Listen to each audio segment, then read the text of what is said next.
Good morning, everyone. Thank you for joining us this morning. Hi, and welcome to this roundtable. Very demure, very mindful transgressions of fashion in metal and punk subcultures. I'm Joan Jocson-Singh, the inaugural library director at the Lucas Museum of Narrative Art, so that's across the street from you guys. We're opening next year, that's my little plug. And I'll be speaking a little bit about my work with women in the extreme metal music subculture. But first I want to say today we're joined with some wonderful, wonderful speakers who will introduce themselves at their section. And then Laina and I will lead a guided discussion at the end with a portion of Q&A. So, it's just a little timekeeping for us. So heavy metal and punk music fans share something in common. They wear their fandom on their proverbial sleeves. Through their band t-shirts, leather jackets, tattoos, hairstyles, metalheads and punks are often recognizable by choice. While rules and regulations are often unspoken, there is a common understanding among these music fans that they will often be judged, not just for their chosen appearance, but in how they make their fandom public. So this roundtable will discuss and consider what happens when metal fandom is shared within cultural communities that are not perceived as being metal. And with the growing ethnic, gender, and sexual diversity within these scenes, metal and punk fans are no longer just intimidating straight white men with an appearance that would make you cross to the other side of the street.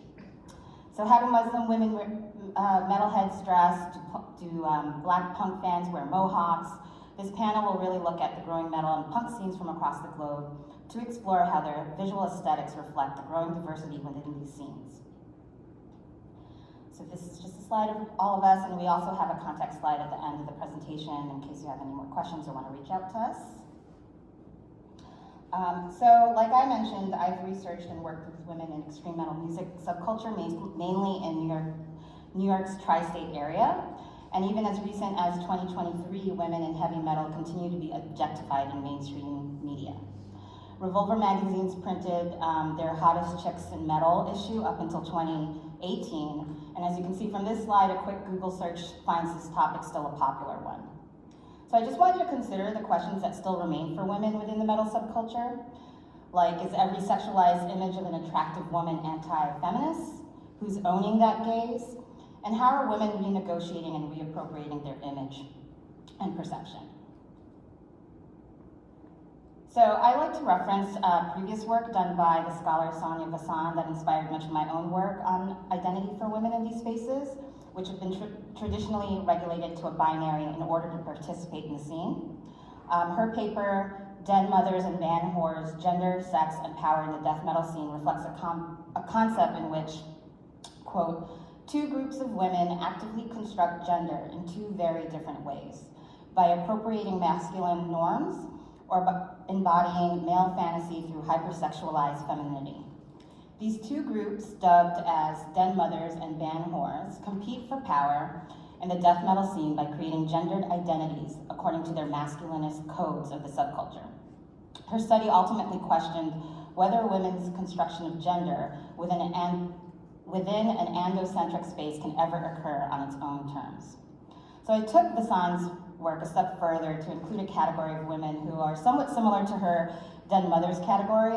However, these women intentionally utilize what I've called vigilante feminism as a form of musical protest in extreme metal music. It's a method to self-legitimize their existence and participation within the musical subculture, and they do this by clothing themselves in typical male fashion, loose-fitting metal t-shirts, jeans, tattoos, and piercings, material constructions often labeled or coded as masculine in appearance. So on your left, you see the Revolver magazines in which women are often sexualized or objectified, and on your right, we see a few bands that I've been researching in terms of feminist death metal or brutal metal. And so that's Castrator at the very bottom, Emasculator in the middle, and Nervosa at the top. There's also a play on some of these typically known band names, so the name Castrator and the name Emasculator sort of subvert and flip the script of what we've known to see as the names for bands in these genres. Where am I? So other genres that are considered less extreme would be things like orchestral or pagan or operatic metal, in which many women are usually more sexualized in their appearance when they perform, but also regulated to vocalist roles outside of being a bassist or a drummer. And so it's still an area in which I'm researching that there's still a lot of scholarship happening, and I just think it's, I think people should keep researching it. This research that I did in New York led to me interviewing women who started showing a pattern in their interviews in terms of their careers and how they wanted to be as musicians. And it later then jumped into what I've been researching lately, which is metal and motherhood. So I like showing these pictures. Those are my kids that on the left here. I don't know who this woman is who's breastfeeding at this pizzeria, but it's one of my favorite photos. I tried to contact the artist and get a citation, but I don't think she's around. And then on your right is Lita Ford with her 2 kids, Flori Henson from Nightwish, I'm trying to remember, Maker in the bottom, Amelie Brun, a black metal artist. And these women, you know, motherhood is, to me, giving birth is the most visceral metal thing that you can do, and yet we don't see that in lyrics in like death metal or brutal metal. You hear about abominations or abortions, but we don't talk about like the visceral nature of just giving birth and all the things that happen. And so I would like to see that start happening, and now there's scholarship. Hopefully, my colleague and I published a book about heavy music mothers and their narratives, and we've collected vignettes and narratives from women in punk and metal to talk about this idea of women who become mothers in metal, who get asked different questions than their male counterparts. They don't get asked about stopping their tour in order to have children. They don't get asked about, they just get asked different questions than their male counterparts. And so I'm gonna open the floor to the next presentation, but these are just things I want to marinate for folks. Thinking about motherhood, the visceralness. If you have a band, sing about birth. I think it's one of the most metal things. Hi. All right, you hear me okay? I'm Tracey Panek, historian at Levi Strauss & Company, and director of the archives, which might be a little bit of a surprise today, because I'm going to give you a point of view from my work as an expert and an observer of denim culture, and through my lens, my Levi's lens, that goes back quite a ways, and give you my take on denim as used in punk and metal. Oh, great, thanks. All right, so there we go. So we'll go back to the very beginning. Levi Strauss & Company was established almost 175 years ago. I mention that because for an American apparel brand that's still relevant today, it's rare, and it began during the California Gold Rush. It's an American story. Levi Strauss from Germany arrived in San Francisco during the Gold Rush and set up a dry goods wholesale business. Did very well in the first 20 years, and in 1873, it was a tiny but innovative idea that would eventually change the course of his company. One of his customers had the idea that if you added little metal bits, little metal rivets to pockets in a pair of pants, they could be stronger. And that idea he partnered with his fabric supplier, Levi Strauss, on, and they received a US patent on May 20th, 1873. We refer to that as the birth of the modern blue jean. For us, the original would have been a Levi's 501 jean, button fly, before there were zippers. And in the archives, which I manage, we have examples of pieces going back to that very first year in our archives. So for those first years, the main customers of the denim were workers. They were blue-collar workers, a reference to the denim that they were wearing. And not only the blue jeans, but collar would be the denim riveted jackets that would go with it. The workers would have been everyone from lumberjacks and miners to cowboys, farmers, and the like. They were tough. It was a tough denim, and most of these men, because they were men in the beginning, most of these men were working outdoors. They needed a pant that could hide the dirt and could withstand all of the tough work that they were doing. This workwear ethos, by the way, I think has a lot to do with what would eventually happen to the product. So we begin there with the workers. For the first 50 years, it was mainly workers who were wearing Levi's. And for the women who would eventually adopt them, many adopting them before Levi Strauss actually introduced blue jeans, the first blue jeans for women in the 1930s. Women in the West working on ranches and in farms would wear their husbands or their brothers. One of the amazing qualities of denim, from my perspective, is its ability to adapt and evolve. It's a tough, very workable fabric.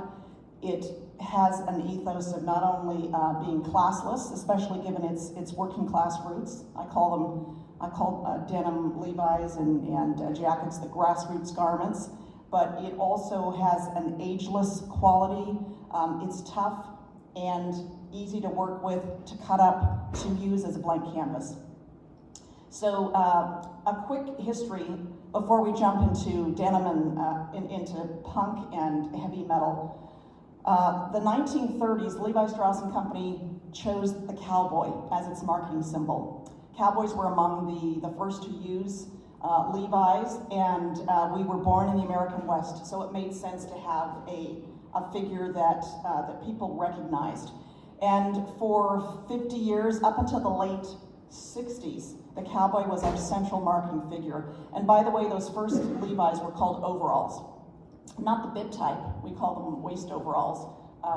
A bib type that had buttons that you could add suspenders to. For those first 50 years, it was the workwear. 30s, we introduced women's. And then by the late 1960s, we're in San Francisco, it's our headquarters. Young people, thousands, are coming into San Francisco. They're settling in the Haight-Ashbury district, not far from our factory, and we begin to take notice. Up until that date, 75% of our marketing dollars were spent on rodeo. And for most of the world, especially abroad, post-World War II, when we began expanding abroad, people recognized America through a lot of Levi's advertisements. So the reality and myth of the American West in many ways was created by Levi's ads. 1950s is when denim became dangerous, if you will. It was associated with a lot of motorcycle clubs, for instance, who adopted denim. It was tough and made sense if you were riding a motorcycle. And thanks to Hollywood, but also the clubs, especially those who I've interviewed, adding leather to it was another part of that uniform. So by the time you get to 1953 with the movie The Wild Ones with Marlon Brando, the image of the rebel appears. And the reality for students during that era is many schools prohibited young people from wearing blue jeans or any denim to school. It was considered dangerous and a potential for juvenile delinquency. So what do students want to wear then? They want to wear what they can't, and it became very popular.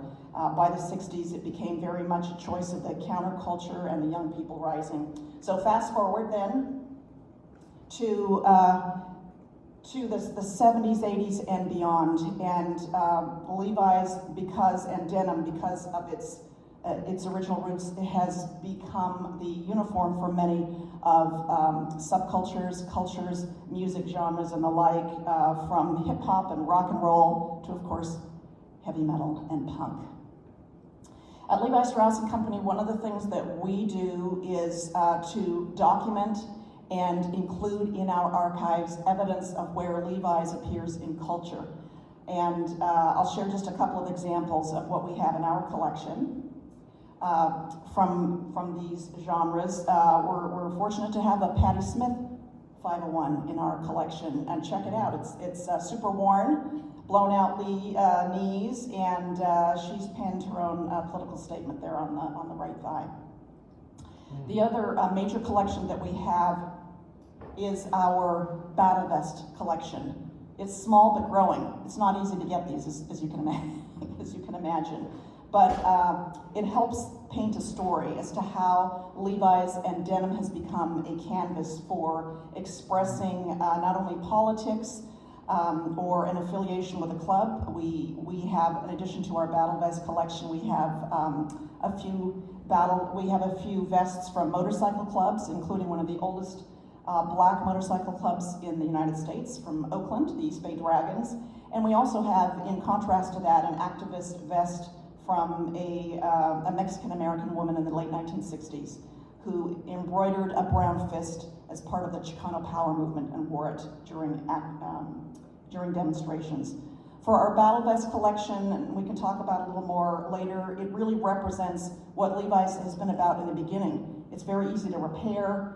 It can be cut up, sleeves off an R for the battle vests, and you can even overdye it, like the punk vest there in the middle. It's overdyed with black, and then lots of those patches are added to it.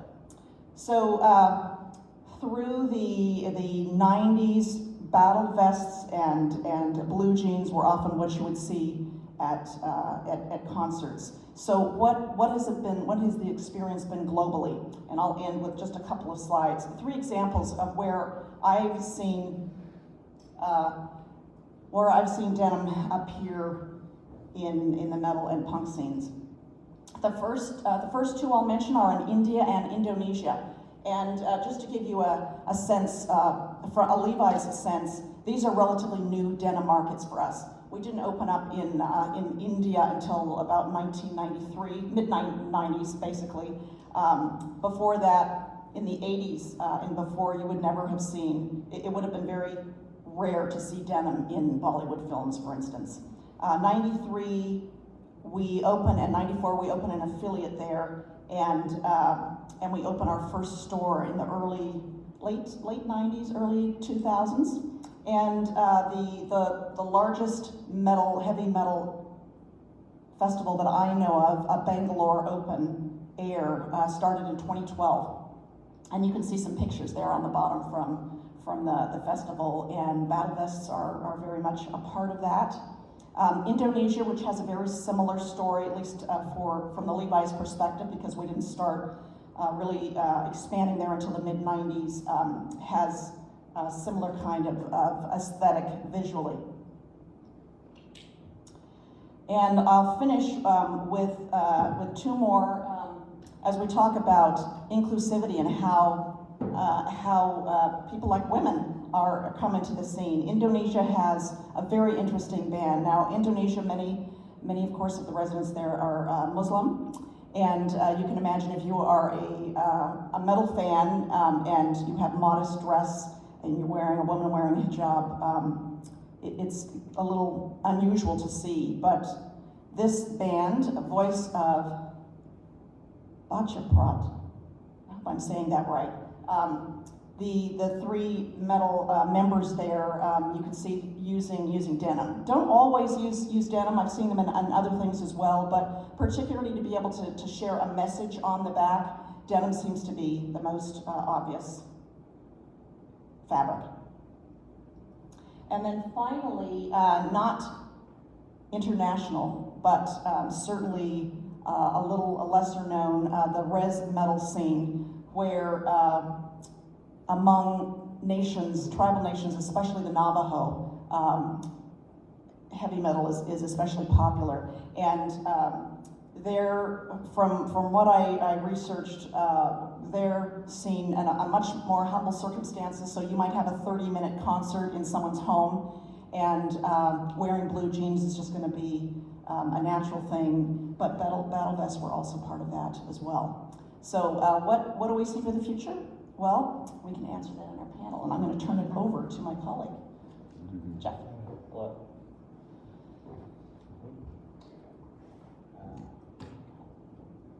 Hello, I'm Jeff Treppel. I am a writer for magazines like Decibel, and I've contributed to websites like Bandcamp, The Shuffle, Vice, and 1-900hotdog.com. My presentation today is going to be on the language of battle vests. So the inspiration for this talk was a story a friend of mine told. In the mid-'80s, punk and metal fans mixed like Godzilla and King Kong. There was, however, a lot of crossover in the music, and my friend was a punk who liked a lot of the thrash bands. That's how he wound up at a Motorhead gig with Slayer and Overkill opening. At the venue, he got cornered in the restroom by some long-haired metalhead dudes because he was sporting a punk hairdo and a battle vest with a bunch of hardcore bands on it. They told him they were going to kick his ass, but what saved him was actually that very vest. He showed them a patch he had on there of the German thrash band Sodom, and they let him be. That didn't stop him from getting his hair torn out in the Slayer pit, but that's another story. What I think that tale tells us is that music genres have their own languages. The metalheads reacted with hostility to my punk friend because they recognized that the language as that of an enemy nation. The situation was diffused when he showed them that he also spoke their language. Musical bilingualism, if you will. Even though music is inherently sound-based, though, language isn't just spoken, it has a written form as well. Battle jackets are one of the clearest ways for fans of heavy music to communicate with each other, and in the process build connections and understanding.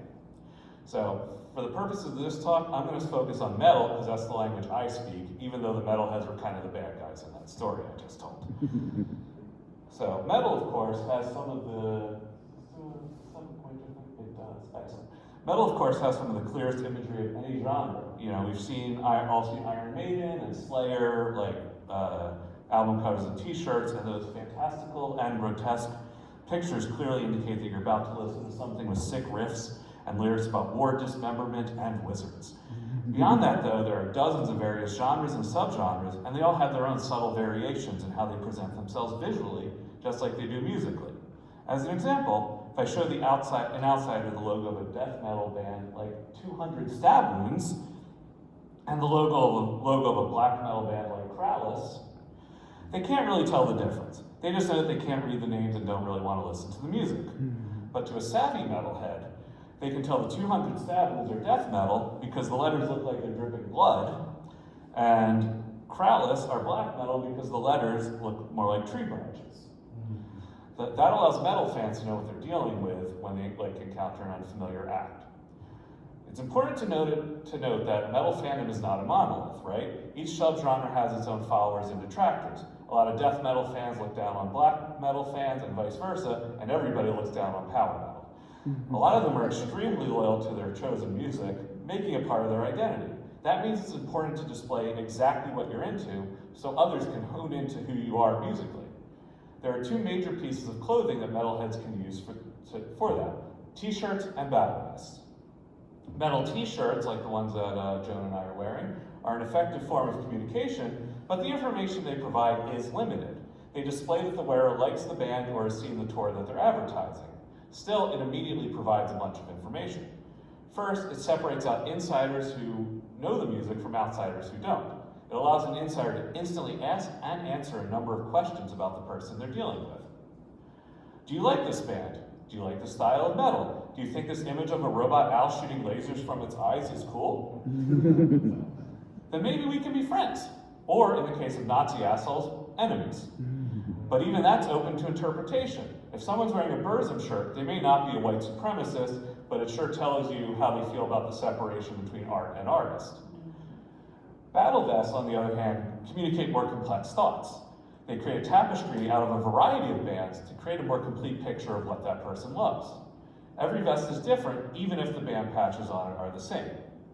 So, to understand the evolution of the visual language of battle vests, we need to go back in time. Battle vests have a clear historical precedent, one that's immortalized on the cover of Armored Saint's classic March of the Saint, medieval heraldry. When you look at a medieval coat of arms, it can be obtuse if you aren't a scholar. Still, they all have a precise meaning based on colors, icons, the division of the space. It's very important where on the crest things are placed and what size they were. It told other knights of your accomplishments, your loyalties, and most importantly, if you were going to try to put a sword into them. The way you interpret a battle vest isn't quite as precise as heraldic nomenclature, but it has its parallels. Battle vests themselves also have a connection to warfare. In World War II, pilots would stitch patches and insignia onto their bomber jackets. That made its way into biker culture, as Tracey touched on, and shockingly, bikers became a big part of the audience for hard rock and heavy metal. I chose a Sons of Anarchy jacket so I wouldn't cause any fights in the audience. But they adorned their denim vests and leather jackets with motorcycle club patches, which eventually made its way into the metal clubs as metal and punk bands started selling patches with their logos on them. By that point, of course, Judas Priest had introduced BDSM leatherwear, studs, and spikes to the metal image.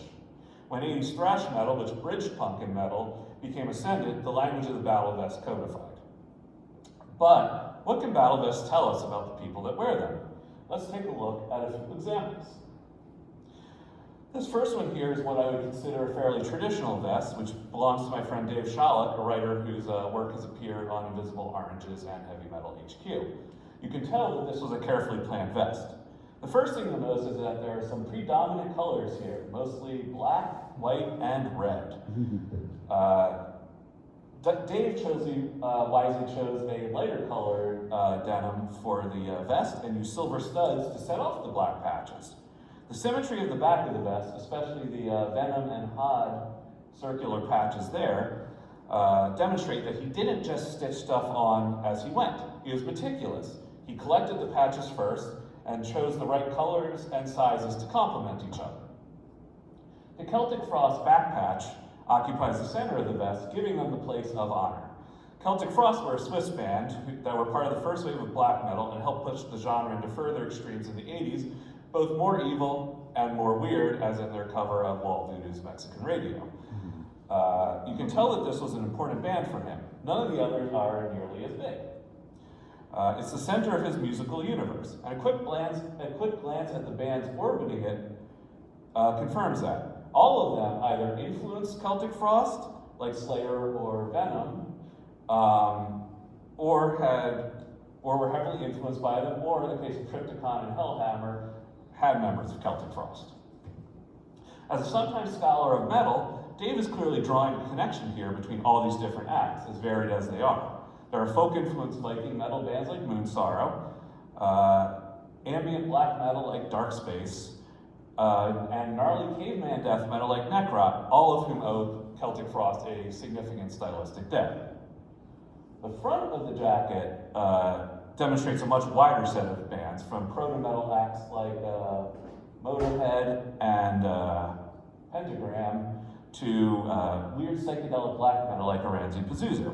It shows the sheer spectrum of his fandom, while still reinforcing the importance of first wave black metal with Shalek. Bathory, another influential band from that loosely connected movement, occupies a spot over his heart, with no other patches crowding it. Also of note is the worn nature of the denim, which indicates that he is a metal lifer with decades of experience. You might not know from looking at him, especially when he's all geared up, but Dave is a high school science teacher. The attention that he paid to the construction of the vest doesn't tell us that that's what he did for a living, but it does tell us that he is a very orderly person who puts a lot of thought into what he's saying and what he's saying to others. The second vest we're going to look at belongs to a friend named Hawk Heindelsman, a name he chose for himself as an adult. This is a vest I would consider traditional but with subversive elements. The back is emblazoned with his name, which also happens to be the name of one of his musical projects, along with Black Hat Society. The bands he's chosen here are more idiosyncratic than Shalek's picks. He clearly likes Guns N' Roses. But we can also see representation for country artists like Willie Nelson, and I think there's a Johnny Cash patch somewhere over here. Yeah. Johnny Cash is metal. But we also have some like Celtic punk type bands like New Model Army and Flogging Molly and Skyclad, who are a metal band with a lot of Celtic influences. He's very proud of his British heritage. We also see 3 different patches from Burning Witches, an all-women heavy metal band, and the Iron Maidens, an all-women Iron Maiden tribute band. So he's looking to balance out some of the more testosterone-driven artists like Megadeth or Satan. We can also see some overlapping of the Satan patch and the Burning Witches patch, which tells us that he built this as he went, or at least planned it less carefully than Dave did. The choice of the color of vest is also notable here. He could use a darker color because the bands he listens to are literally less dark, And they have brighter patches and music. While the back of the vest is very music-focused, the other side tells us about his life choices. He chose to use the front-facing part of his vest to make a strong statement about what he believes in. Star Wars, Pokemon, and women's rights. Funnily enough, we also do see some examples of medieval heraldry here. He's also, I think you may have noticed this, he's not a fan of fascist ideology. Heimdallsman has effectively bifurcated his vest. If you're standing behind him at a show, you can see the bands he loves. If you're face to face with him, he tells you exactly where he stands on a number of issues, with no real ambiguity as to his positions, which tracks with who he is as a person. He's very passionate, straightforward, and to the point. The final vest we're going to look at belongs to somebody I don't know personally, but his vest made a big impression on me at the No Values Festival last summer, as you'll see in a moment. This person created a vest I would consider purely subversive, and also demonstrates how the battle vest can be used to bridge social gaps. The first thing you'll notice is that the vest is very pink. This person clearly has a tongue-in-cheek personality.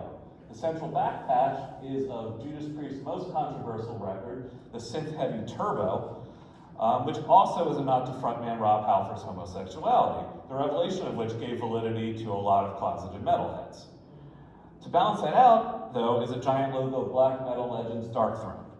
So he establishes that even if the vest is goofy, he's a genuine fan of the music, and you can see patches for an obscure band like Speedwolf here and the Slayer patch over here to confirm that. And of course, he plays with the shoulder spikes found on some battle vests by replacing them with brightly colored penises. It's amazing, by the way. Yeah, while I was saying my hand, I was just like, I need to find those. click. Yeah. I tried, I did. I looked on Instagram and stuff, but I couldn't find them. But yeah, so even though I've never met this person, from looking at the vest, I can get a pretty good idea of who he is. More importantly, I think, for the purpose of this talk, this vest helps say to people, who may not be accepting of his sexuality that, hey, I like the same stuff as you, and I'm not ashamed of who I am, which is key. I think a big part of being a metal fan is that you like in this genre, and if you're gonna go balls to the wall with it, you can't be embarrassed by it. At the top of the vest, you can see "Only Vest is Real," which is a play on "Only Death is Real," a lyric from Celtic Frost precursor Hellhammer's 1983 song Messiah. It's a joke, but through that joke you get to the truth. The vest is his way of telling you who he really is. Look, metal is not a subtle musical form, and neither is its visual language. Still, fans express themselves through their battle vests, and by learning to read the nuances, you can learn a lot about the wearer. The best way to create connections between people and cultures has always been understanding. So the next time you see somebody bedecked in a battle vest with scary-looking band logos on it, take a closer look. Only vest is real, but so is the person wearing it. Is Laina next? Oh, yes. Okay. All right. Yes. Oh, yes, thank you.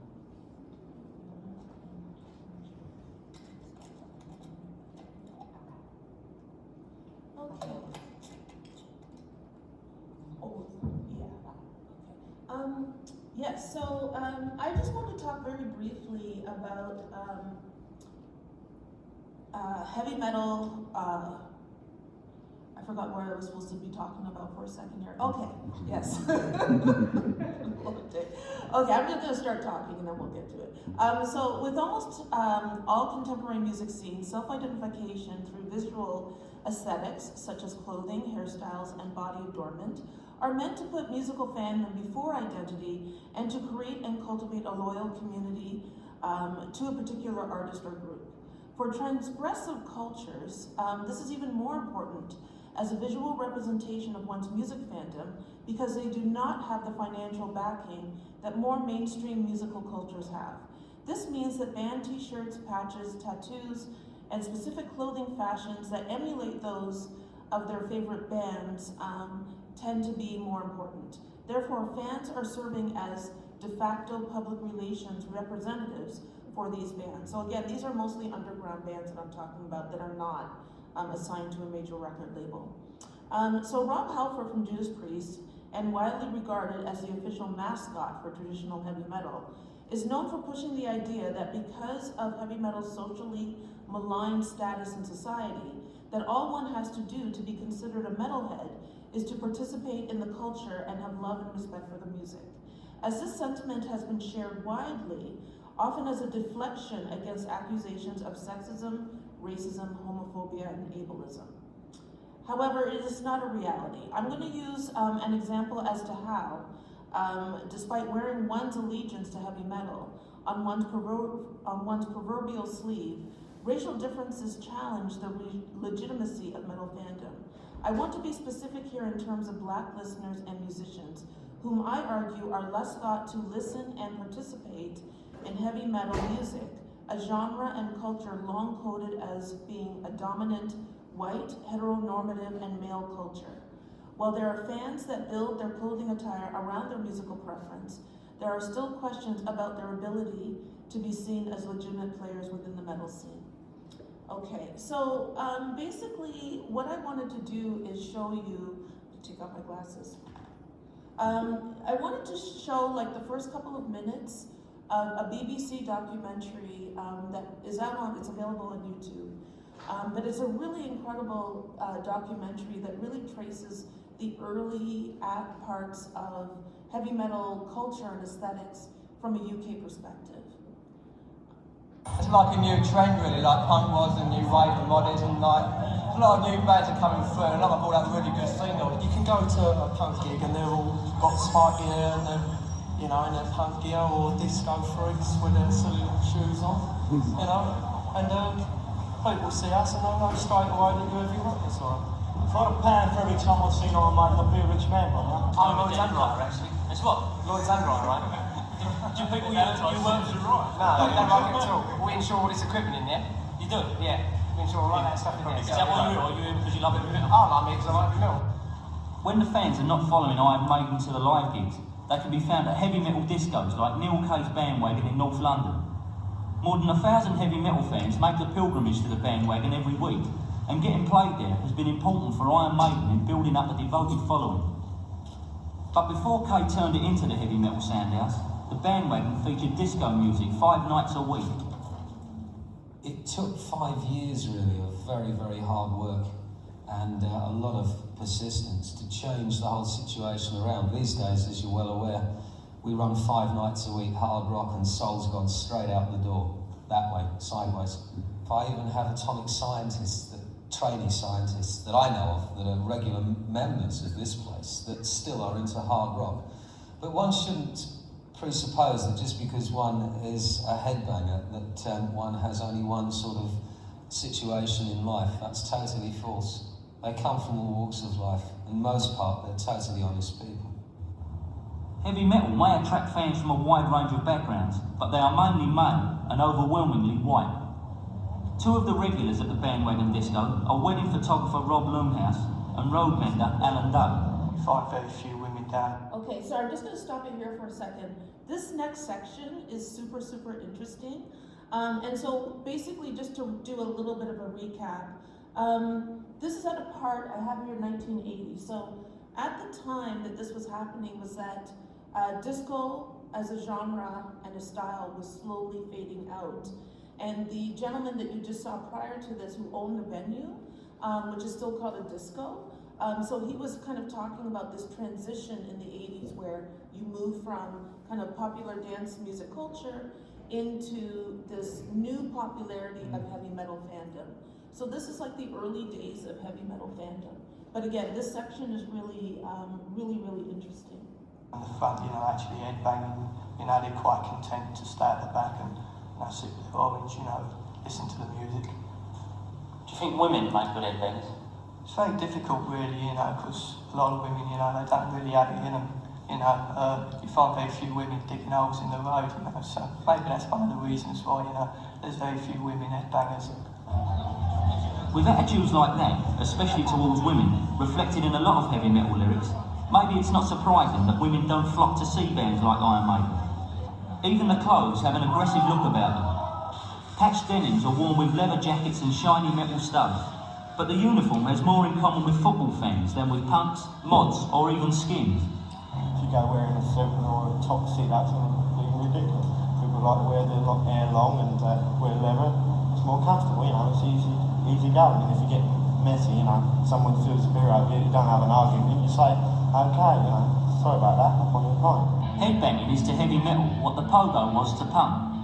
And at the bandwagon, the mouthful of safety pins has given way to a recurring symbol of rock fantasy, the homemade imitation guitar. Loonhouse built his first guitar in response to a challenge to decide the headbanger of the year. Still, this guy comes up to me and he says, you don't mind if I bring a Gibson body along? He hasn't got no strings or pickups or anything like that, mate. It's just, you know, body and a neck. So I go to him, bring a bleeding line along, mate. Bring an orchestra if you like.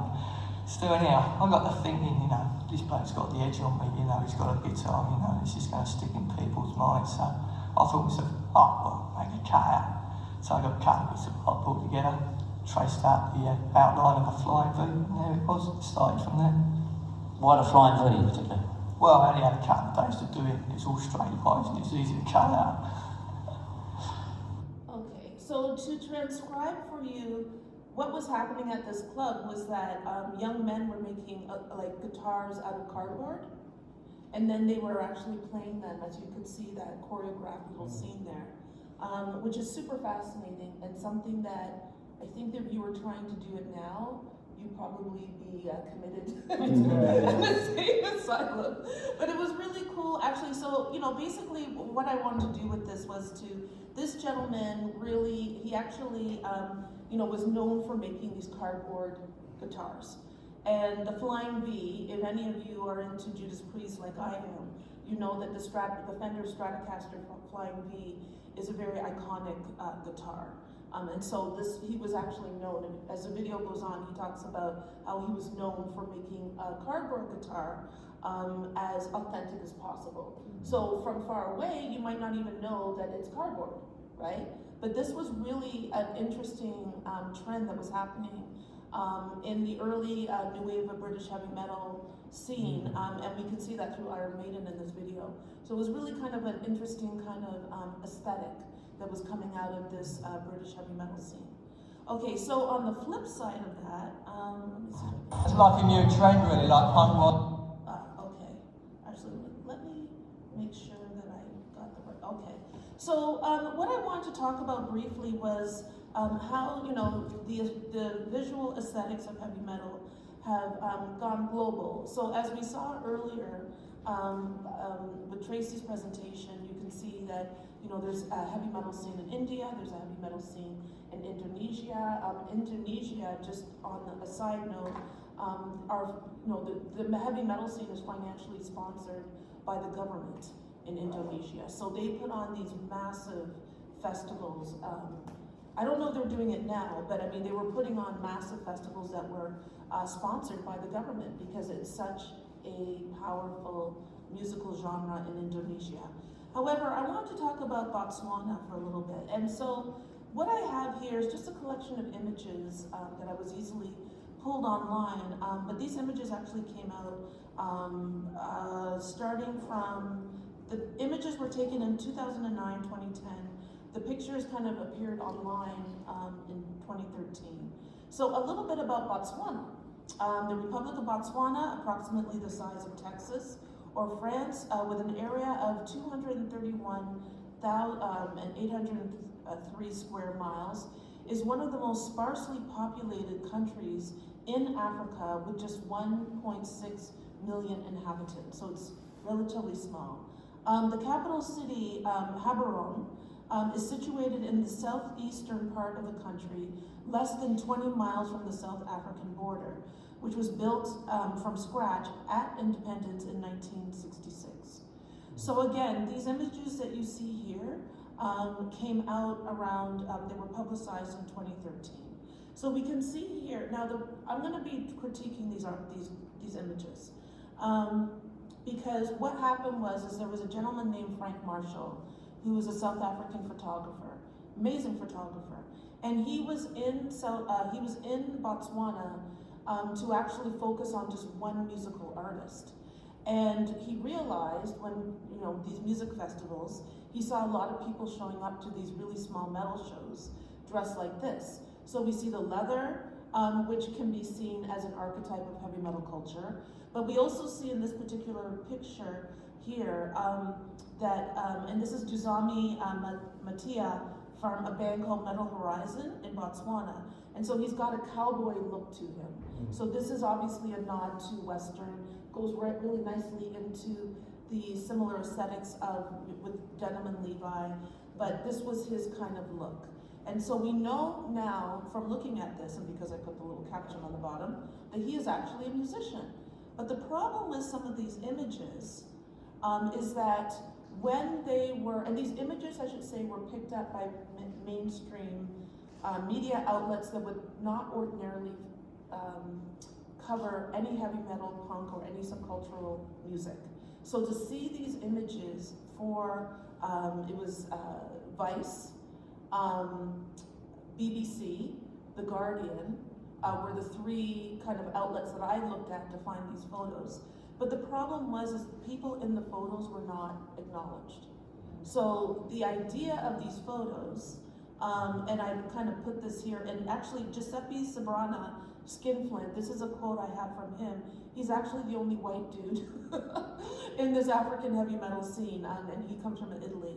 But I love what he said here when he says, when you think of heavy metal, you think of white power, skinheads, and racist guys, which as a black woman in the metal scene, that is, probably one of my major concerns. But the problem with the images here is, and these are called Botswana Metal Queens, that's how they're titled. We don't know who these people are. From a Western perspective, when we're looking at these images of a heavy metal culture that's happening in Southern Africa, we are to ooh and ah over the images, but yet who these people are individually is obscured. You don't know who these people are. So as a journalist, my interest would be, and when I looked at these images many years ago, I thought, okay, what band are they in? Let me go check it out. Okay, wonder what the music is like. But you couldn't find any captions that said who these people are and how they're affiliated. So are they heavy metal fans? Probably. We know that from doing a little bit of research, and there are a couple of mini documentaries on this Botswanian scene, but there's the same problem.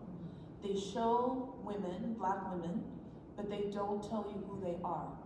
So for the outside looking at these images, you'd be like, oh, this is really cool. This is funny. Because, when I show up at metal shows sometimes and people look at me, a middle-aged black woman, they think it's funny. So we have these reactions to these images, but yet it actually hinders the metal scene as a whole because we don't know who they are. We don't know what type of music. And the interesting thing is that one of the things that happened was there was, in terms of a mini documentary that came out called Metal Queens of Botswana. So it showed these women getting ready to go to a heavy metal festival. And they were living in pretty impoverished situations. But they spent all of their money on the leather and the outfits because when you go to these festivals in Botswana, and there's usually a big one in the spring and a big one in the fall in Gaborone, everybody is dressed the same way. So the aesthetic, the fashion is really important to show your allegiance to the music. So I want to center on a particular quote from Marshall, from Frank Marshall, who actually took all of these photos. Quote, I can't recall one instance where they were reluctant or dubious towards me taking their portraits, he said. And he's talking about the people that he photographed. In most cases, they relish the opportunity to show themselves off. They are proud and wield a sort of tangible power, wrought from both the fantasy and sonic force of metal. Whereas many metalheads can be arrogant or smugly indifferent, these guys in Botswana are very open. And then the BBC added this quote underneath one of the photos. Quote, heavy metal audiences have traditionally been Caucasian, patriarchal, and Eurocentric, making Marshall's portraits parodies of heavy metal lore. So what does he mean by parody? So are we not to take these people seriously? Are we not to take these metal fans seriously?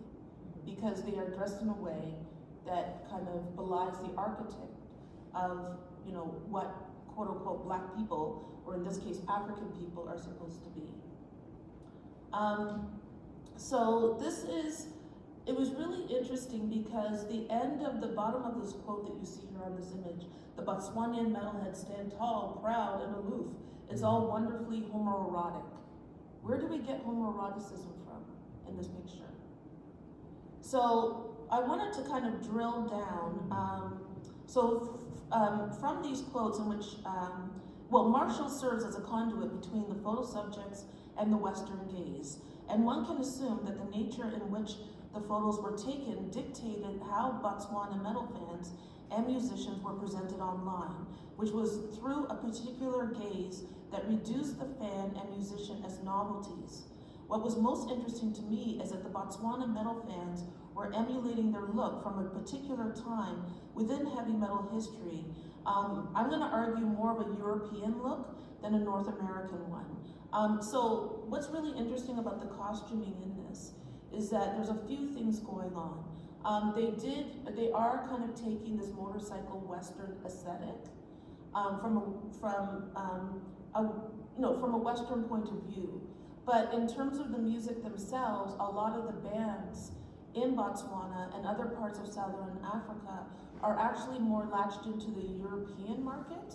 So they are actually having producers and managers from Belgium, from France, and from the UK going over to Southern Africa to discover music. So the North American context is completely, when it comes to the music, is not even there. People aren't interested. People don't care.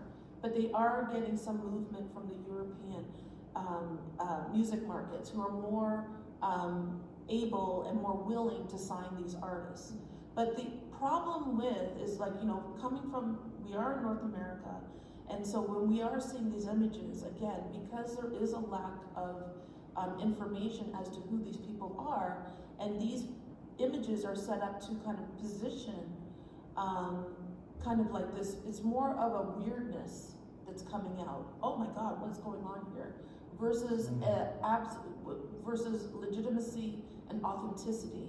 And also what's mostly important is that these represent how the heavy metal scene has become is globalized, I should say. We know that there's certain heavy metal scenes in various pockets of the world. So in some ways, this is just a new one. But because of the blackness, and because of the stereotypes that we have about rural African people, this is seen as kind of taking a piss versus it being seen as authentic. And I'm going to stop there, and we'll go on to our last presenter. Well, thank you. Well, first of all, thank you for inviting me, and this has been so exciting. And you have some of the same. You're using some of the same images from Botswana. And I think there's so many ways to interpret them, and they really show also differences between the way metal has been indigenized across Africa versus the Middle East and North Africa. And I think a lot of it has to do with Islam, with religion, and the role of religion in how metal was experienced. Now, the first thing, just very briefly,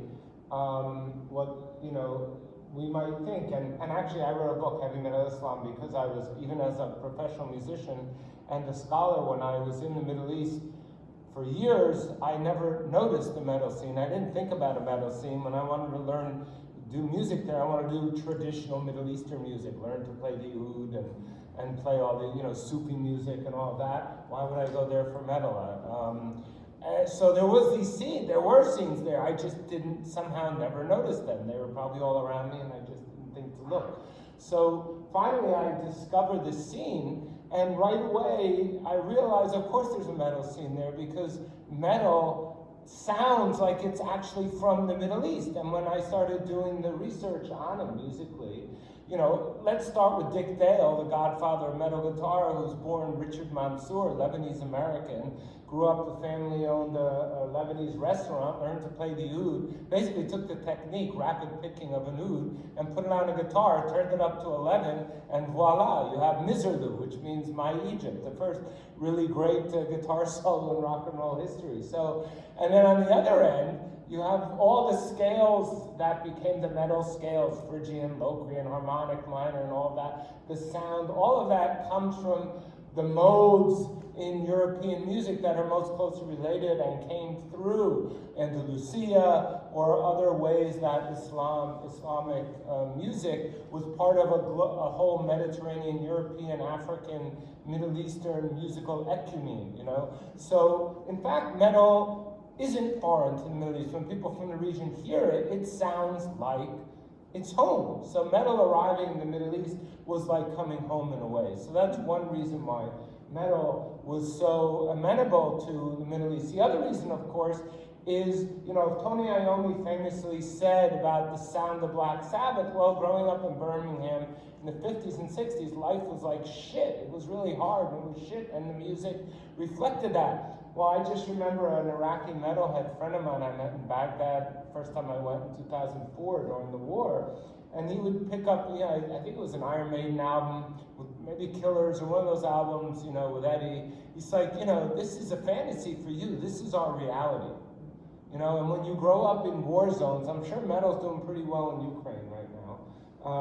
And when you grow up in Iran, when you grow up in Lebanon during the Civil War, when you're Palestinian, you know, the cathartic aspect of metal, precisely because of messages, you know, Maiden, Run to the Hills, The Trooper. When I heard them, I've seen Maiden 20 times, but seeing them in Dubai, you know, just a few hundred miles from Baghdad in 2007 at Dubai Desert Rock, that was with 20,000 metalheads from all over the region, most of them in war zones. That was insane. That was like the close. People were, it was expressing their lived reality, a Maiden show, rather than the fantasies that most of us have when we see Maiden at the Forum or something. So there are so many reasons why metal would be so amenable in the region. Of course, in Africa, it's somewhat different, although you also have a lot of, obviously, conflict zones where it would be very cathartic, but it doesn't necessarily have the sonic roots in many, if they're not Muslim African societies, because musically they're based on different fields. But it's still, also, there's a kind of difference, if you want to turn to the fashion part of it, between the way the clothing represents something that's either subversive or just interesting and a bit strange in sub-Saharan, sub-Muslim societies like Botswana or Kenya, where the majority Christian or local traditions, versus Muslim societies in North Africa or the Sahel. But just to show, in the Arab world and Middle East, metal, there were metal panics in the 90s when metal first really arrives there, similar to what happened in the US. But while in the US, the worst thing you can get is Tipper Gore yelling at you, which is horrible enough. If you have to listen to her.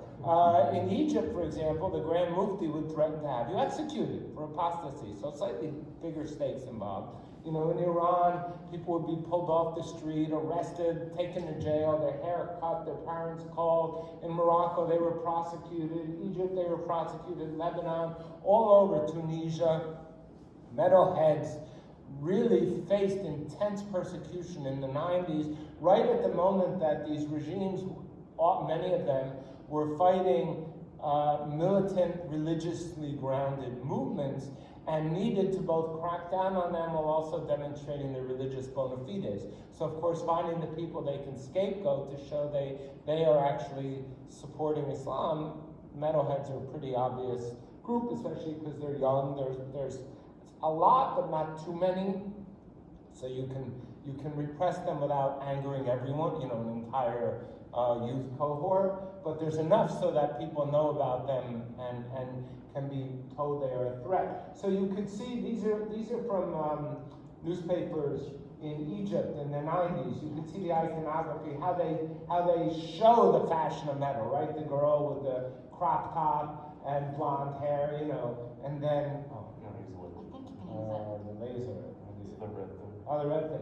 Ooh, that's cool. Okay. So there, you know, the guy, of course, with the Star of David and the horn, so it's Israel. And you know, the satellite dish, because that's how metal came into the region in many ways, through Headbangers Ball coming in on everyone's pirated satellite dish. If you, of course, the skull and crossbones, because metal's about death. If you go to the next one, please, you could see more, you know, this kind of very provocative attire. Again, more Stars of David, but this acoustic guitar, I'm not sure where that all comes together, but you get the point. The girl in a kind of very sexualized position, skull and crossbones, blood, upside down cross. I mean, it's a really good image, actually. It'd be a great album cover. And so you can just see this is how people imagined what metal was like, what metalhead would look like. Okay, if you can go to the next one, please. Now this, sorry for the darkness, but this is part of the aesthetic. This is from a band, Artemis, from Iran. The lead singer of Artemis, Ali Azari, who's also a great filmmaker. One of the scariest moments of my life was walking around Tehran with him while he was wearing his complete metal, you know, long hair, beard, and he would wear a t-shirt. He loved going out with a t-shirt that said, "Your God is dead," which might be fun to do in LA, less fun in Tehran in 2007. I can assure you. But his band, this is one of the most kick-ass bands I ever heard, and his bass player, Ali Sanai, who's lived now in LA for about 15 years, one of the greatest metal bass players and funk bass players also at the same time I've ever encountered.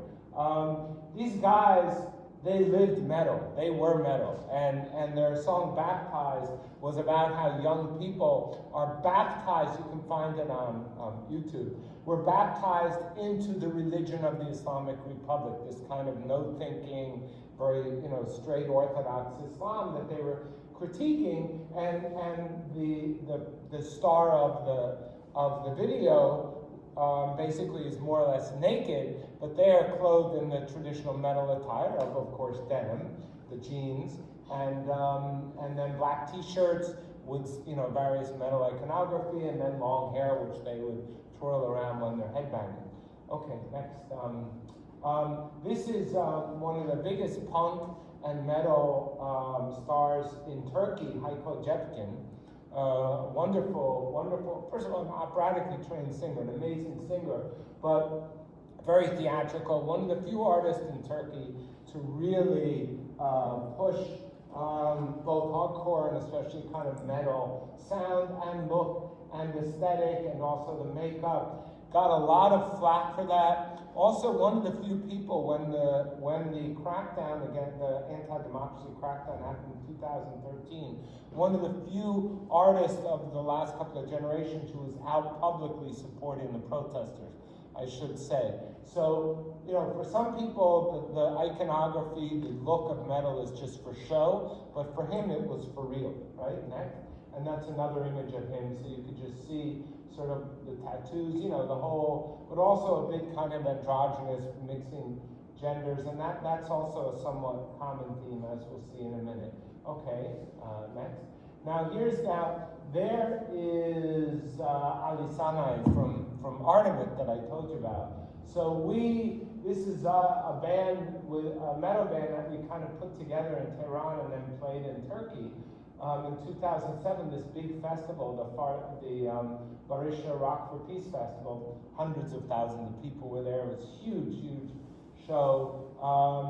And so this is kind of, you know, this is sort of the Steve Harris look, of course, the shorts and the t-shirt. And Steve Harris, actually when I first got to LA, I took him to a Maiden show, and he got to meet Steve Harris. That was one of the greatest days of his life.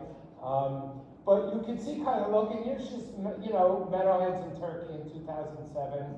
Maybe not as many concert t-shirts or battle jackets as you might imagine, but they were certainly there. And again, metal, like everywhere else, it's just trying to show that the fashion is what identifies you as part of the family, so to speak. Next one. This is at the Boulevard Festival in Morocco the next year in 2008. This is the band Lazy Wall, and they're an amazing Moroccan kind of new metal band, I guess you could kind of call them very great band, but also similar, you know, all in black, but very much, you know, give a universal globalizing metal look that identifies you as part of a global scene, and I think that's really important. Tattoos, of course, and maybe you have hair dye, maybe, you know, you might, you know, all the different, people just pick and choose between the various forms of iconography to clearly identify them as metalheads, and you would only think they were metalheads, or maybe hardcore. They run into each other in a country like Morocco. Next, please. Here are fans at the show, so you could see again, kind of, it's not exactly as it would be in the US or Europe where everyone has the shirts, because of course in a country like Morocco or Egypt, it's not as easy to get a Cannibal Corpse or Morbid Angels shirt. You can't go into a local Hot Topic store. They don't generally have Hot Topic in Casablanca, and if they did, they couldn't have a lot of those t-shirts, let's be honest. And also walking around with those t-shirts would get your ass kicked by the cops until quite recently. So even walking around as a metalhead was dangerous until really the last 15 years. Something really changes after 2007-8. I think it was in response to the kind of cycle of violence that starts after the US invasion of Iraq that eventually leads to a kind of liberalization of attitudes towards metal across the region. Religious authorities were no longer so interested in metal. Even Saudi Arabia, which always had metal bands, but started letting them perform live. Now there's metal festivals in Saudi Arabia. That's hard for me to put my head around, but there you go. Next, please. Here you can just see, you know, again, some battle jackets and stuff and hairstyles. Don't need, you know, self-evident, I think, what this means next. Here's some really, now you're seeing the real, these are all from the Boulevard Festival when I was playing there, 2008. Again, completely DIY festival, largest DIY festival in Africa, and maybe even compared to Europe, because this isn't a corporate festival at all. Over 150, 200,000 people over 4 days. One night is a metal night.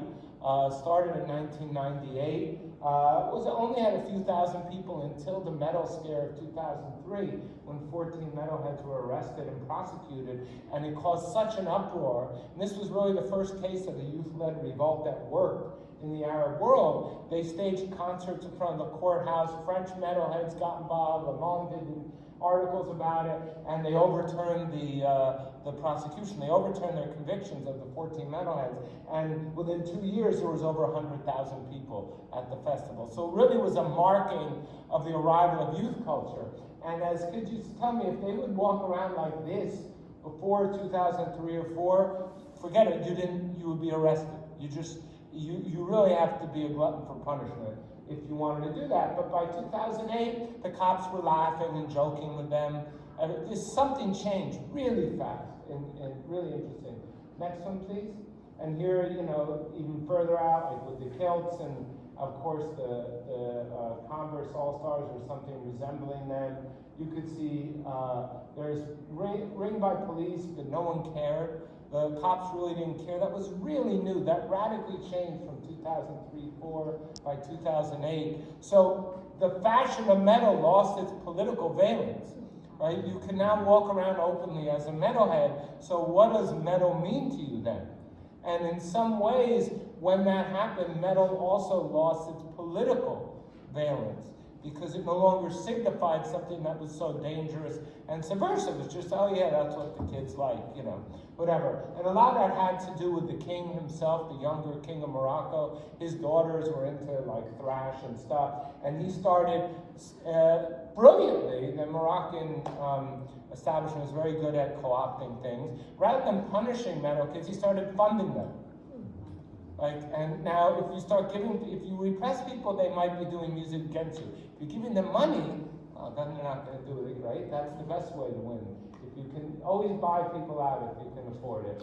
And he has plenty of money, and it literally worked, as I talk about in some of my work. Next, please.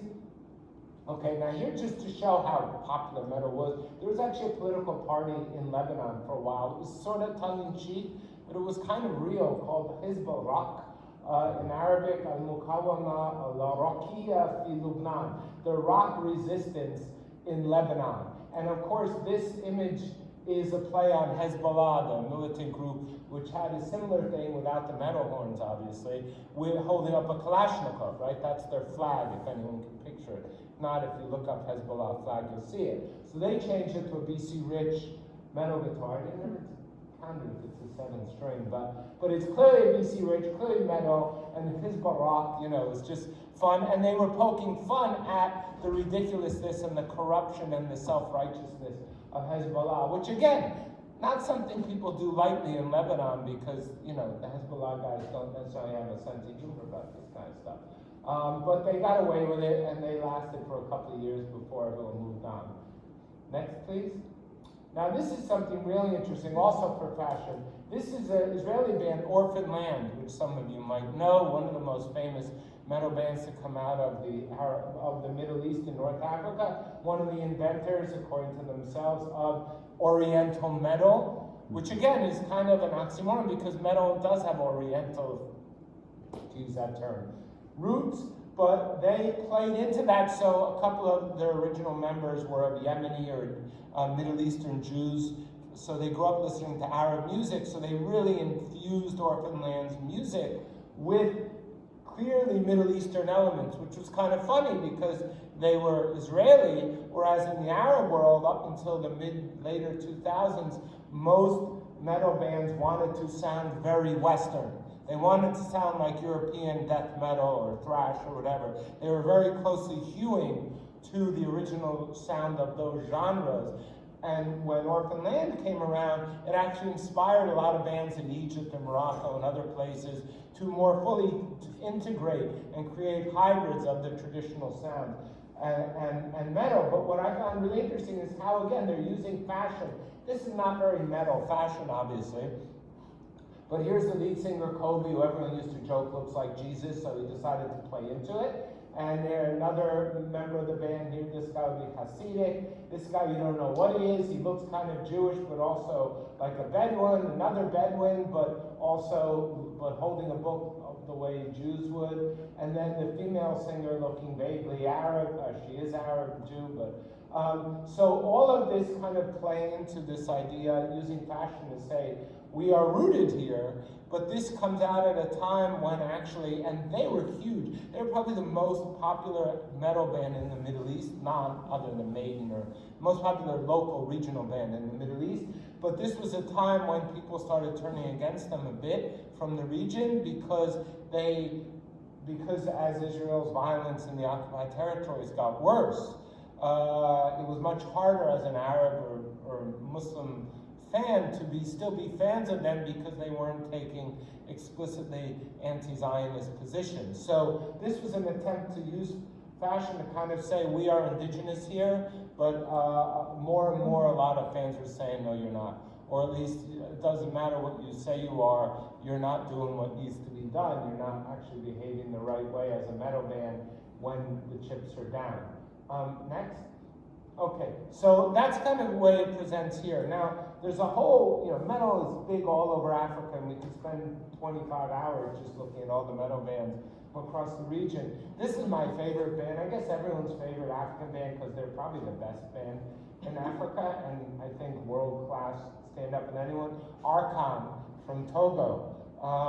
If anyone's never heard them, they are insane. And what's really great about them, like these kind of Oriental metal bands, they mix together African tribal traditional drumming and rhythms with metal, and they dress in traditional paint. Now, of course, metal, this also works with res metal, with the corpse paint and stuff is also similar to what indigenous Americans use, but also there's a lot of painting, if anyone knows West African, the way Yoruba and other cultures do traditional white paint. This Fela Kuti and his dancers would use it also. So you see them doing this, wearing traditional garb as opposed to the more metal garb that we would see, but just fucking killing it. I mean, their songs are so hard because it's basically blast beats with insane percussion on top of it. And when you put the two together, well, it's definitely something. So if anyone wants to really do the metal world a good service here, we need to bring Archon to the US because they are just insane. But you can again see how they're leaning into the traditional, but the sound is killer, right? Again, I think there's just another one very quickly of them. This is them live, and then another one, I think pretty quickly, you can go to the next one, please. This is another one, which is a band out of, oh no, this is also Archon, sorry. So you can see the paint better, how they dress. This is more traditional kind of metal, tattoos, black, paint, you know, lots of jewelry, the whole thing. Next one, please. And then, now here's when we get to Botswana. So here's, you know, again, and I think you're absolutely right. A lot of this is sort of displaced, you know, we're not really getting the people, but it is really interesting. And I love this sort of country metal thing. Everyone's so impressed with Beyonce and Cowboy Carter doing, you know, the bringing together of African American music back with country where it belongs. But if anyone's been to Africa, you know that country is even bigger than metal in Africa, and has been big in Africa since the 30s. There were race music and white country music in Africa. The moment they were released, they would already be there. It's huge, because of course country music is African music.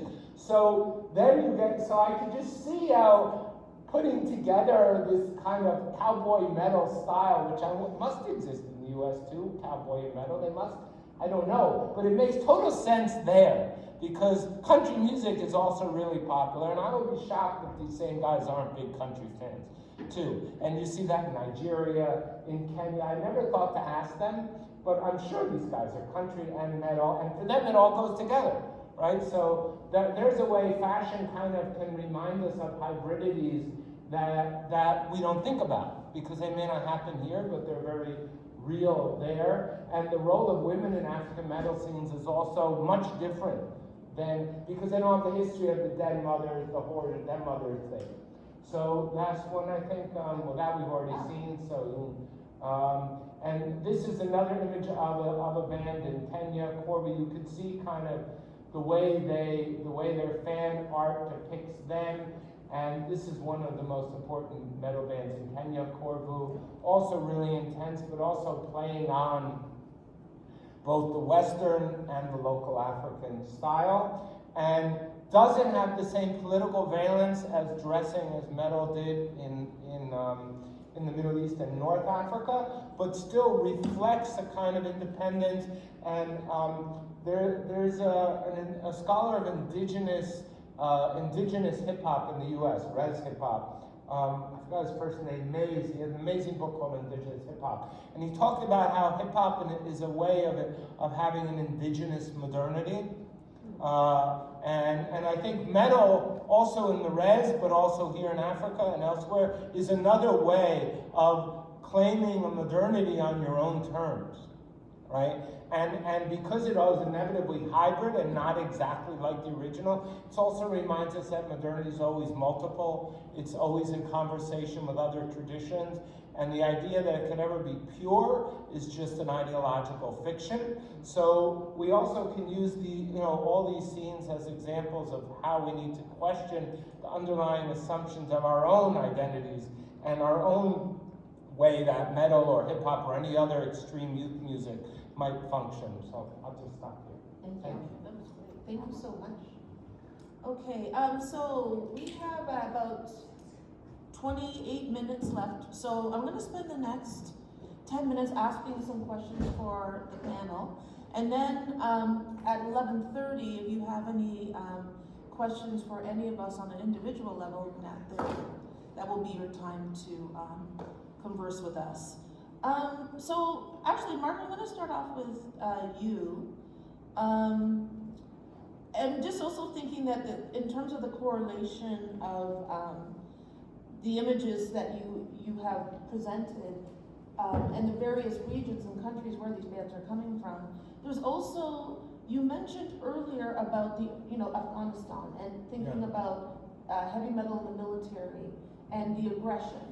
Well, it seems like if you're thinking about certain places in the Middle East and Africa, anger is a common occurrence. And maybe, would you say that kind of the political, social cultural issues that are happening, the turmoil that's happening, also brings people into wanting to play more of an aggressive musical. 100%, you're right about that. And I think, again, you know, if we wear our, you know, Cannibal Corpse, Morbid Angel, or Death, or Maiden, or whatever shirts that depict skeletons, violence kind of thing, it means one thing to us, it means another thing. If, like my Iraqi friend from the band Krasakauda said, you know, if it's representing your lived experience, then you're literally, through the fashion, embodying the anger even more that you've literally experienced. But it turns it for them. The reason metal is so popular, I think, or was so popular, especially during the times of war in the 80s and 90s and early 2000s, is because, well, I'll just give you two quotes. As one friend said, you know, we play metal because our lives are metal, right? But beyond that, an Iranian friend said to me, you can't imagine how much a music about death affirms life. So there's this cathartic, the way the music, the anger goes into the music, but it's so therapeutic, and that it comes out, that it actually lowers their blood pressure. And it reminds me, you know, metal, the whole headbanging. I mean, if anyone's familiar with any kind of religious practices, either Jewish, but especially Muslim practices of repetitive prayer, like that Sufis do, for example. There's something called the Zar ceremony that's very popular in the Middle East and Africa. It's an exorcism ceremony that goes back thousands of years, pre-Islamic, but it's become more or less incorporated, at least in everyday Islam. And if you look at a Zar ceremony, people are just headbanging. And what are the drums? They're bashing the drums. It's like, this is metal. And a friend of mine, an Iraqi religious figure, a sheikh, a young sheikh, said, you know, I don't like metal. But when we get together and we're marching in Baghdad, we're pounding our fists and whipping ourselves, sometimes self-flagellating to bleeding together, we're doing metal too. So I think there's this idea that life is metal, and therefore what can reflect life better than metal? And so the anger is, it both allows them to express the anger, but it also helps process the anger. I feel like listening to some Crowbar right now. Yeah. Life is pain! Anyway. I think I had a bit of my paper that I cut out, but it's really interesting to me how the kind of directness and emotional honesty of metal reaches so far across. Like, you have bands like, you know, like Megadeth and Judas Priest and all that are huge in Central America and South America and Japan, which are literally across the world from each other. So there's something about that there's a universality that you don't necessarily find as much in pop artists who may tend to be more regional specific. Because, you know, like, there's just, you're screaming for vengeance to take the Judas Priest song title, and people respond to that no matter what language you speak. So also to pick up on something that Mark said, but this question was for Tracey. What's been, you know, the last couple of months, and this is a non-metal reference, but I'm thinking about Beyonce, and there's a new ad because she's going on tour sometime this year, and there's a couple of beautiful ads of her. One, she's in a laundromat, and she's putting on the jeans, and then I think there's a more recent one. But I'm also thinking about what happened at the last Country Music Awards and what happened at the Grammys, where Black country artists seem to be ridiculed. For the CMAs, it was Shabuzi, but even for the Grammy Awards, when Beyonce won the Best Country Album, there was a lot of vitriol online about her authenticity as a country music artist. So I'm wondering if, you know, Levi's, when you are having, you know, artists like this market your work, if there's any kind of consternation, like, is that something that you think about in terms of having Beyonce represent the Levi's brand? And the fact that her legitimacy as a country artist has been questioned in the media. I wouldn't say so much the latter for us. So just to back up a little bit, 2001, Beyonce was part of Destiny's Child, and Levi's is one of the only brands that would work with her. The New York fashion houses wouldn't, and she talks about it in when she won an award for the Council of Fashion Designers. I would imagine that she probably, I like to think that she had a respect for Levi's for having done that. I remember in the interview she talked about nobody wanted to, and she described them as country curvy black girls. So it's an interesting thing because, you know, so much of Levi's and for most of our history we're known as the cowboy brand, the Western brand, but with marketing that was with white cowboys. But the black cowboy culture, which isn't often told, is very present and certainly needs to get a little bit more attention. So actually being able to, for us, those ads are remakes of classic Levi's ads. The first that launched in the UK in 1985, called Laundrette, but it was with Nick Kamen, who was a popular, was a singer there. So it's a twist. We call the campaign Reimagine because we're reimagining that particular ad, but also with a woman and a woman of color using her own music. Thankfully, when the album came out, she had a song called Levi's. So it worked for us. The second one is also the latest ad, which is called Pool Hall, is also a remake of an ad from the 90s. Again, the original ad was with a white man, and so she's taking her claim to it.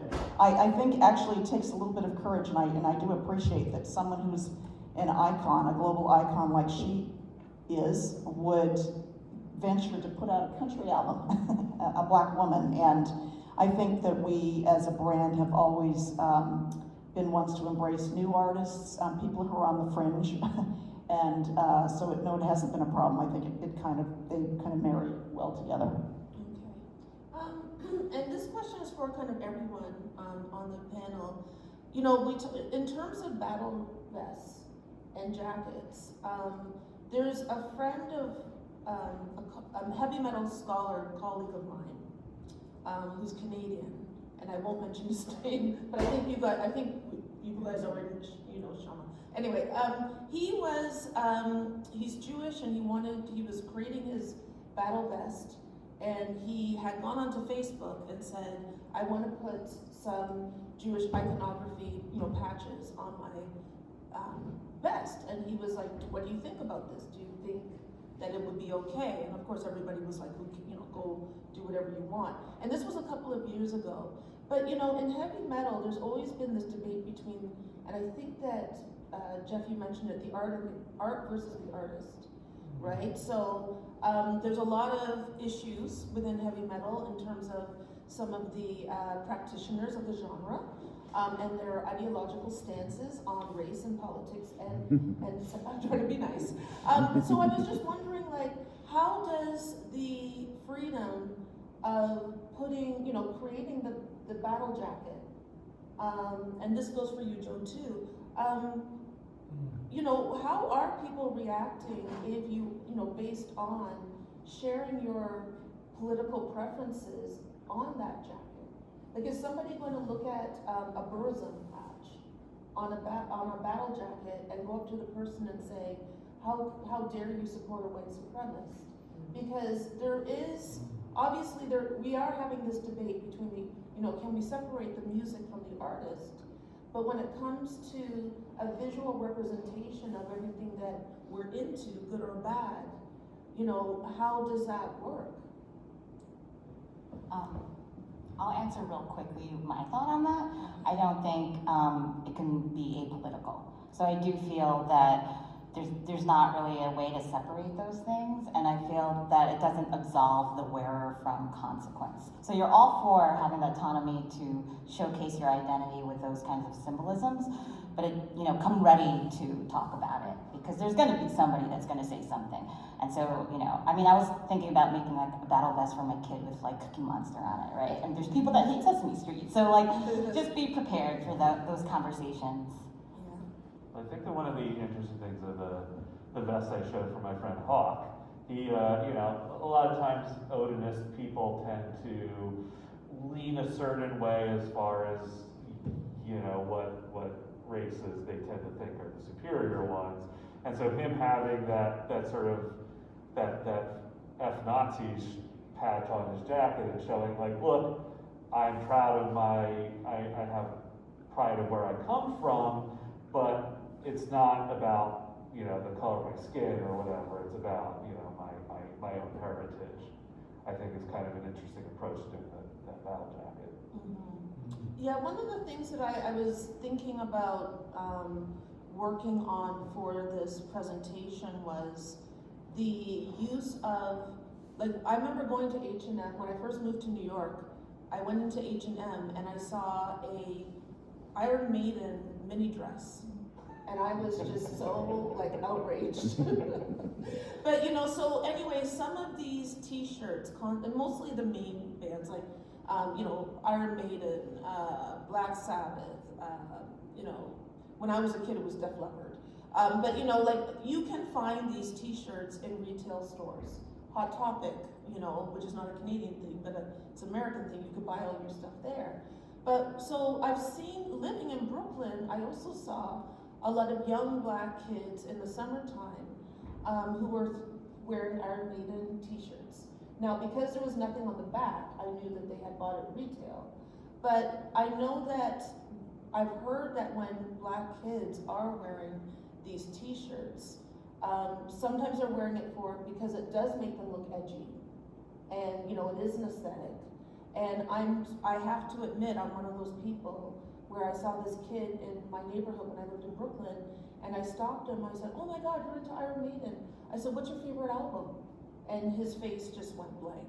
Yeah. And that happens a lot. So it's interesting how these t-shirts, it's now being valored for the edginess, right? The fact that, you know, you are wearing a t-shirt and it's showing what you're really into. But on the other hand, it also seems to be going in a way where it's sort of like, you can't buy the milk for free, but it's kind of like you want that edgy aesthetic, but you're not willing to really find out what the music is. So just generally, like, does this bother any of you guys? Like, I'm not saying that, like, it's hard because you can't see someone on the street and say that person is a poser, right? But on the other hand, the fact that it is a fashion thing and people aren't really, you know, when you're asking them, they're not listening to the music. Does that bother you at all as a lifer? Yeah, what bothers me is like women in the scene where so there's the whole like social capital of fashion, and how for a lot of women who come into the scene, they have to negotiate their participation by wearing the same male behavior coded clothing. And so what bothers me is when they're getting tested for their authenticity by some random white guy at a show about, you know, well, what album did so-and-so play this, blah, blah, blah. And, you know, their male counterpart won't necessarily get that. And that could be the person that, like, went with them to the show. You know, like, I'm going to the show and I'm taking my white male friend, and he doesn't know the band, but I'm the one getting tested. So, like, it's interesting to see how fashion plays a role in testing authenticity, or like, you know, people would say, oh, that person's a poser, right? Like, because they don't really know the band. But it could also be that this kid just thought it was a cool shirt and then starts to learn about it. So it's like, yeah, it's a fine line. Yeah. And I think that, like, I'm willing to admit I am a snob. because I will judge you know? But on the other hand, and it's really weird because, yeah, I've been judged myself. So why am I doing it to other people? Anyway. I'm curious because you're from Brooklyn. How does that also relate to the whole Afro-punk scene? Do you have kids also dressing more punk that aren't actually part of the Afro-punk scene? That's at least more locally rooted. And I'm wondering, because that scene kind of started in New York after I moved out, sadly. Right. So is there an overlap between punk and certain forms of metal as part of the Afro-punk scene, or is it really very much hardcore and maybe a little thrash? Well, yeah, thank you for bringing that up, because Afro-punk is a real mess. Where it started off, some of you know of the documentary that was rooted in DIY punk, where James Spooner, the director, did interview all of these people who were musicians and artists who were really into punk music. When they created the festival, the first couple of years, it was straight DIY punk, not a lot of metal. Metal's always been like the stepchild. Right. But it was like a pretty cool lineup with Fishbone and Bad Brains and, my homegirl Tamar Kali and some of the great punk bands coming out of New York. But then money talks, right? So when they wanted to expand the festival, they kept the aesthetic of being rebellious and DIY punk, but the music lineup changed. And they started bringing in neo soul and hip hop and R&B and more bands that a larger demographic of people would understand, know who they are. And that was the draw, right? And then it became such a draw that, so you still see the fashion aesthetic. And this is the same thing as the Botswana photos, where Vogue and Elle and all the New York Times and all the mainstream publications that don't give a shit about, black punk, they did care about the visuals. So they were taking pictures of people at the festival, but again, they weren't talking about the bands that were actually playing at the festival.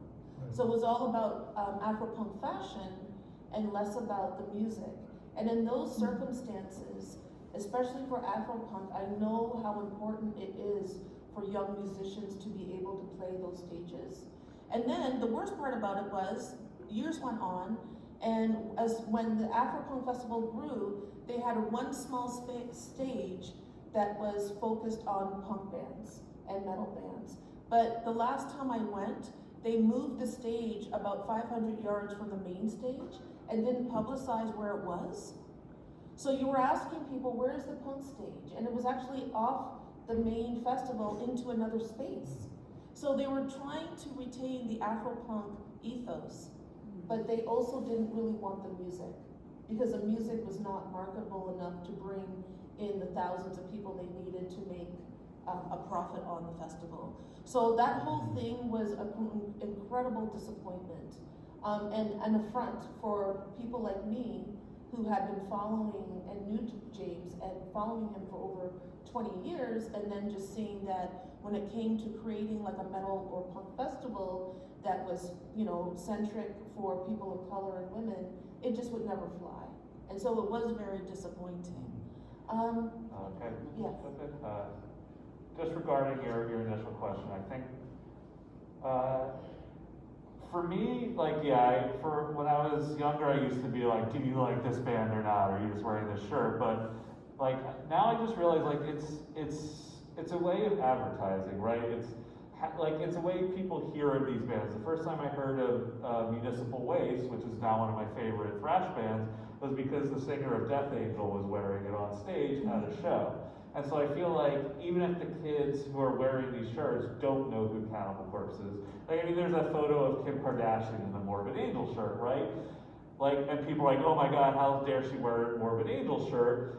But if one person looked at that and said, what is Morbid Angel? I should listen to this, and found their favorite band, then great. The entire Kardashian empire was worth it. I don't know. Maybe not quite that. How did they feel about her wearing? I'm pretty sure they probably were secretly quite happy. Yeah, no, that's great. That's fantastic. Was there a response of musicians that then wore like a Kardashian shirt? I think there was a musician that because they saw their shirt advertised by the Kardashians, they wore a shirt that said Kardashian. I want to say. Yeah. Okay, so for the rest of, we've got a few minutes left. Does anyone have any questions or observations they'd like to share?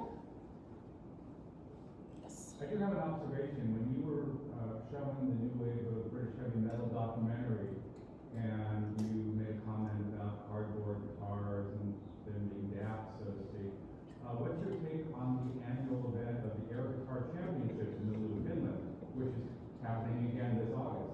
Yeah, that's actually really cool. And I've actually, like, for my, I teach a global popular music class, and so I talk about the air guitar competitions from an Asian point of view, because there was a number of Asian men and women who were involved in these competitions. I don't know, I mean, it's really interesting. I noticed that the videos I've seen, they use a lot of Van Halen for Teacher. So there is always this you know, I don't want to minimize it at all, because it is an art form and it is a phenomenon, and these competitions in terms of air guitar have been going on for decades. So this is not a new phenomenon. So I think there is a level of legitimacy there that should be respected. But what's really interesting about them is that there is one particular woman that I talk about in my classes, and I show an interview with her, and for her it's really a lot about empowerment. Is that these, you know, being able to, and it's, you know, you wear a costume, it's a whole choreographed thing, people put a lot of effort into these performances, but she was really saying, as an Asian woman, that she felt empowered, and she felt like, almost like she was using her masculinity, the masculine side of her, as part of her performance, and she's you know, won quite a lot of competitions. So it is a really interesting way for people not only to you know, respect and appreciate the music, and some of the music is, you know, kind of kitschy stuff that you might have been on MTV and you would have laughed at, but actually they're taking it and building a whole choreographed performance around it. So I do think it is you know, very interesting. And I wonder, though, if it started off in the 1980s with this particular scene. And I think the cardboard, you know, when I was a kid, I used to do this in the privacy of my bedroom, is I'd play, you know, Screaming for Vengeance and pretend I was singing, pretending I was Rob Halford, or, you know, I'm obsessed with KK Downing, so I would play the guitar. We all do it as metalheads, right? So it was super interesting, that documentary that really shows how passionate and serious these young men were in terms of the aesthetic and the iconography of the heavy metal guitar, but also, you know, the celebrity, the status of the guitars themselves, and how they were kind of acknowledging their role in heavy metal. And heavy metal guitars are seen as, you know, kind of the purveyors of the scene, because they're talented and they're usually got that, you know, point, that that positionality on stage where they are kind of representing the band. Do you have anything to add to that? I think that's a perfect summary of whatever else I could say about it. I don't know. It's funny. That whole, just trying to think how it plays in the Middle East. It plays somewhat differently, but I can't quite put my finger on it. No, I can't. I think it's. Jeff? Yeah. Do you have anything to? Did you play air guitar in your bedroom as a child? I still play air guitar. The problem is, I play air guitar. piano. I never saw air guitar in like any of the like, I don't know that it actually has a cultural relevance. I'm sure people do it, everyone does it. But like at the level of Finland, like, you know, I don't know. Yeah, you actually raised it. I think, would you say, it's an interesting question, I can't. Would you say that it's more of a European? To me, it seems like it's more of a un-North American. I don't claim to be an expert in Oh, come on, man. But yeah, I think that I've seen it. The videos I've seen where there are American performers, but they're going to China is huge. China and Japan. Like I used to think of, like, you know, Beavis and Butthead, or like the cartoons, you know, Bart Simpson, or the regular show, you know, where that's what I think of. Like, it's hard to think of even here where there's space where it's that big. Certainly, I never heard of it really in the region or in Africa. I think maybe because it's so much harder to get instruments that it's not so ubiquitous. Yeah. Because maybe you don't do air guitar unless you've at least played a guitar. You know what I mean? You need to know what it feels like in order to mimic it. Right. Yeah, that's true. I don't know. It's just never thought of it that deep. I would disagree because I think it's more of a. I think actually people that don't play guitar like playing air guitar. Like I have zero musical talent, but you get up there, you watch, KK Dowling and Glenn Tipton doing and it makes you want to do that too. And even though you don't know what you're doing, there's that passion, right? Yeah, hold a guitar. So I think maybe if you never even held a guitar. But you see how I don't know. You see how I don't know. Yeah, you could be right. I don't know. Like every '70s metal band live album cover is the guitarist going this. Yeah. Tokyo Tapes by the Scorpions and Unleashed in the East and all that. Like. One to revisit just some national inspirations and their early history and kind of crossovers. Fundamentally, you talked about Judas Priest and thinking about queerness and metal, and the first off the biker gang with what was it, the Wild Ones, how that's carried over into kind of Anger's films in terms of this queer underground, at least by Tom Finland at least, and then especially when I see Judas Priest, the cover that I also think of is Lou Reed's Metal Machine music. Yes, where he looks like the Terminator 10 years before that film. He's got the aviator glasses, the term at even heavy metal burrows as well, and kind of all of those things where some of those links either got, and then I guess how that was received was also received by Lester Bangs and kind of the Detroit scene. I'm just kind of curious about whether some of those threads just got lost or how some of those links were being received, or if it was kind of crossover genre. I mean, obviously, it's sort of very experimental album with Metal Machine music and things like that. I was curious if there's other inspirations in that early history. As far as I'm concerned, Metal Machine music is the only listenable Lou Reed record anyway. Oh, I couldn't even get Lou. I know. But that's what I'm saying. That's the only listenable Lou Reed record. I would say that the interesting thing is that as I read through Rob Halford's autobiography in preparation for this, is because I was like, oh, he brought the BDSM stuff into Judas Priest. It was not. It was KK Downing, the guitarist, was like, hey Rob, what do you think of this? And Rob was like, yeah, man, looks good to me, because he's like, he's like that vanilla, but like, yeah, if we want to dress up with this, hell yeah. Yeah, that's a huge misconception in the heavy metal scene, and it's homophobic. Right. If you think about it. I mean, when I was a kid, it was always dressed that way because he was in San Francisco, and there's a whole story that is not true. And so, from reading the biography, I got the same thing too. But Tracey, I wanted to ask you, if you think about Lou Reed, and I remember, those images, it seems like maybe this is coming from the biker culture. So instead of even heavy metal, it's, I'm thinking also about Paul Di'Anno, who's the first lead singer for Iron Maiden, who, if there's a video, maybe it's on Killers actually, where there's a video I see of him where he's wearing all head to toe leather, tight. And this was probably right before Halford changed his look for Rock-a-Rolla, and then Sad Wings of Destiny, then going into Screaming for Vengeance. So I think Paul was doing it. They were on tour together somewhere around that time. Okay. Too. Maiden was opening for them. Yeah. So maybe that was maybe there was some kind of mutual influence. But it's really interesting. Yeah, but I mean, I think that like from what Tracey was saying about the history of Levi's, and also the bike motorcycle culture. I would I don't know as much about the bands as you do to comment, except to say that the leather and denim has been the uniform of so many. I mean, if you think about leather and leather bars in San Francisco, it was the stud. It still is, and it is linking that motorcycle culture. Okay, we're gonna have to stop it. Yeah, sorry, sir, in the back.